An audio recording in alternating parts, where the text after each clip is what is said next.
It's always a good idea to have a good cross-section of suggestive patterns within your fly box, just like my SLF or Scud Like Fly. Join me at my bench, I'll show you how I tie it.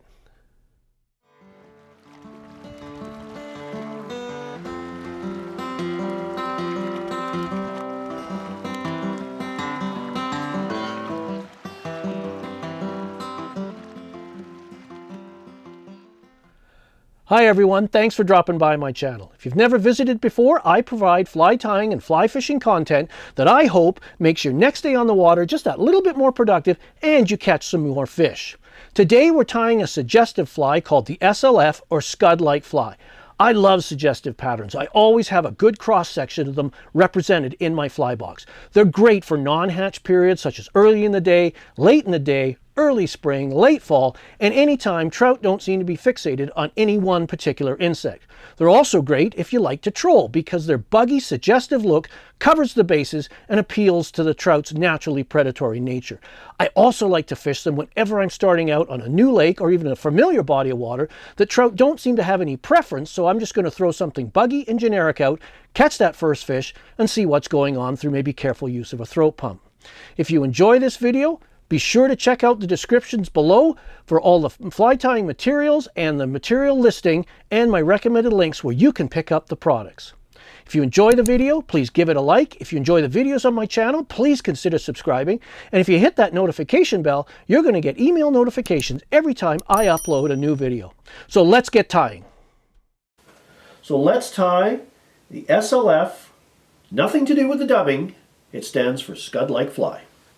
Into the jaws of the vise, I've got a Daiichi 1560 number 12. You could tie this as big as a 10 and down to a 14, but a 12 is always a good average scud size.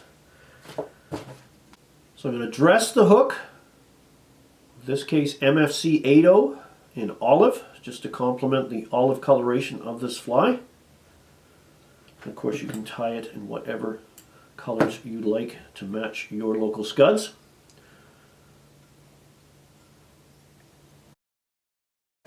For the tail, we're going to use CDC feather.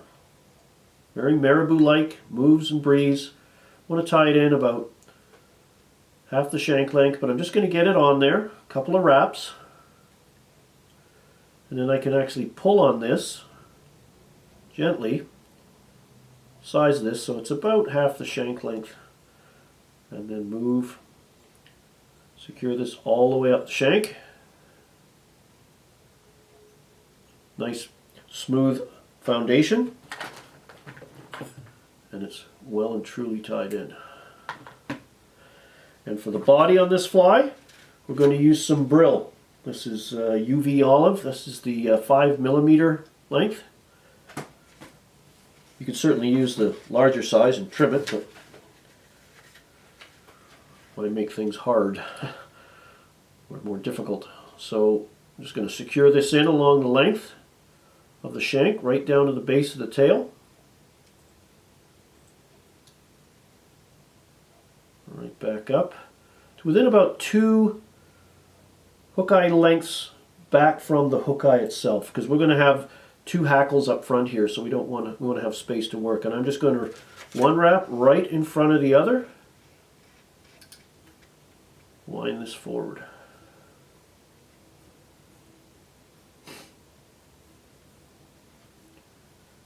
Good tug.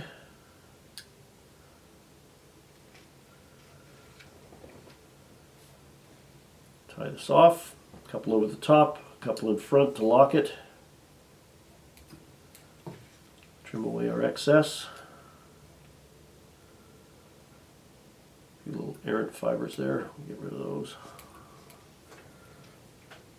Basically you could whip finish that and it would probably pass as a scud, but we're going to also continue to use CDC and tie in a feather as a hackle. So I'm just going to come in, expose the tip section, trim that into a little anchor point, a diamond there if you will, a little triangle. Tie that in by the triangle and secure that Alright, we're just going to put a half turn. You got to be gentle with these feathers too because the stem is somewhat brittle. I'm going to attach a pair of hackle pliers and I'm just going to do my best to wind this around 2 or 3 times just to create a soft hackle. The CDC actually can trap little bubbles as well, just to the way the nature of the feather. If you look at them close, they got little like interlocking teeth. So we're just going to get a little, looks a little unkempt right now, but a couple of wraps over the top, a couple of wraps in front, trim out the excess, and then take our thumb and forefinger and sweep everything back, wind back onto that CDC feather, just like so. And moisten and train those feathers. It's just going to envelop that little bit of sheen. And for the sort of the front hackle, I'm going to use some Brahma hen. And I'm going to take a feather. I want a small one, so I'm going to take one right off the lower end. I want a feather with a fiber length. If I look at this feather I've selected, that's about the length of the hook shank. It can be a little longer. And I'm just going to expose the stem by stripping away the fluff. Come in, tie this feather in, wet fly style, so I've got the most prominently marked side of the feather facing me, or you can see there's perhaps a little bit of curvature, the convex side of the feather. Just going to wind that, get that in place, come forward,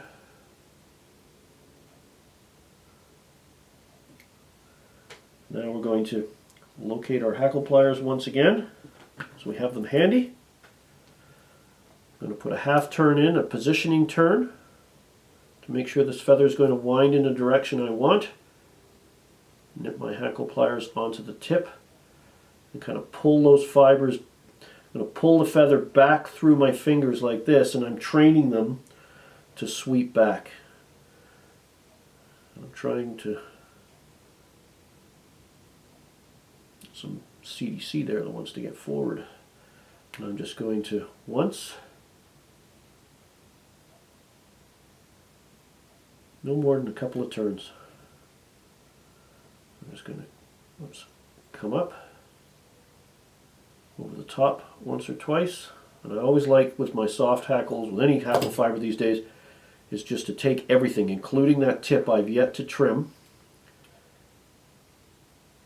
wind back on it to really secure it, and then I can just pluck it out. A little bit of tension on the bobbin, that'll keep everything in place, and then pluck. If you just pluck without tension on the bobbin, that'll cause the bobbin to bounce, the feather will break and slip out of the thread, and everything will come unwound. So we can just give that a thumb pinch, and that's going to streak everything back.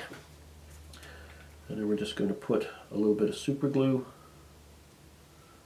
onto our thread.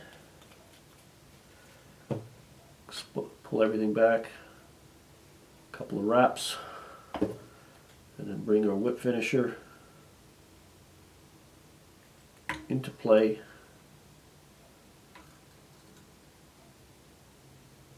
Build up a nice head. And you could certainly use chartreuse or a hot orange and create a little hot spot head on this if you wanted to.